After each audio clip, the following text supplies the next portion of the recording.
In this 1-minute tutorial, we're gonna learn how to add bokeh effect and background blur in just one click.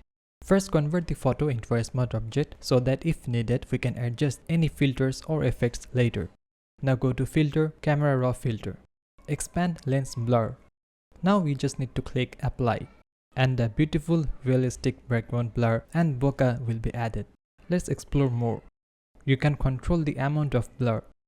Also, you can change the type of bokeh and the amount of bokeh.